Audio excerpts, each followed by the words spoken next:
Pour cette première chronique, Bilal, j'aurais certainement pu vous parler de la frappe de Kostadinov et de ce France-Bulgarie 93. Mais bon, on nous a déjà bien saoulés avec ce souvenir cette semaine. Alors, je me suis penché sur un autre grand du football mondial qui avait ce week-end une finale à jouer, lui aussi, pour éviter les barrages. L'Argentine.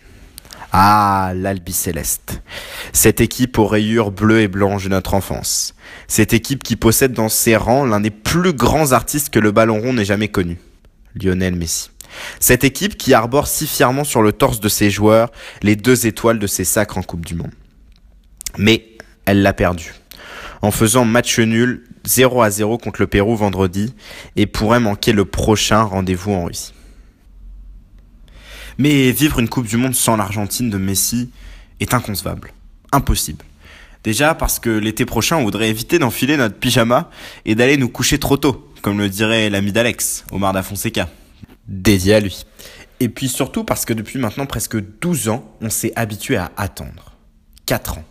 Attendre 4 ans pour le duel presque mystique entre Cristiano Ronaldo et Lionel Messi.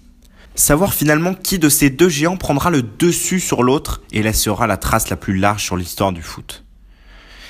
Dorénavant, imaginer un mondial sans l'un de ces 2-là, c'est comme les pâtes sans la bolognaise ou le pain sans le Nutella, ça manque clairement de goût. Mais rassurons-nous, rappelons-nous que l'Argentine était déjà passée par la case barrage pour aller à la Coupe du Monde aux États-Unis en 94. Mais il faut bien le dire, ça s'était joué sur un coup de dé. Retour à la case départ. Pour les plus jeunes qui nous écoutent, à cette époque, Diego Maradona jouait encore au foot. Et oui, Didier Rostand n'est pas si vieux. Mais San Diego avait fauté. Et il fut contrôlé positif à la cocaïne. Et le bilan, lui, était bien négatif pour le numéro 10. 15 mois de suspension entre mars 91 et juin 93. À son retour, l'Albi-Céleste va mal. Il sort d'une campagne de qualification catastrophique résumée par la défaite humiliante 5-0 contre la Colombie au Monumental.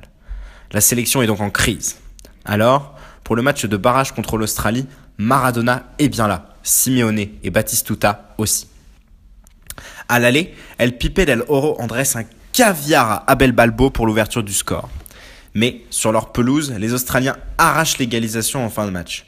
Au retour, l'Argentine se met à l'abri rapidement grâce à un CSC, mais manque de se faire rejoindre en toute fin de match.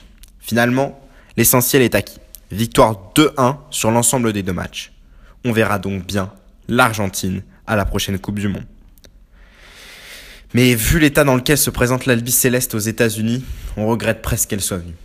Après 2 victoires où elle s'était maquillée derrière les exploits de Batigol, Maradona et Canigia, elle tombe en apprenant que son capitaine a replongé dans ses péchés.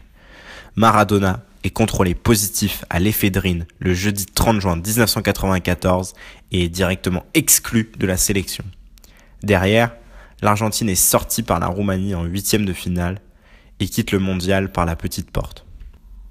Cela devait être le dernier grand tour d'honneur de Maradona en Coupe du Monde, mais l'histoire retiendra de cette dernière qu'elle rimait bien avec substance irrégulière. En bref, une histoire de poudre. Et moi, je prends celle d'Escampette. Allez, salut à tous.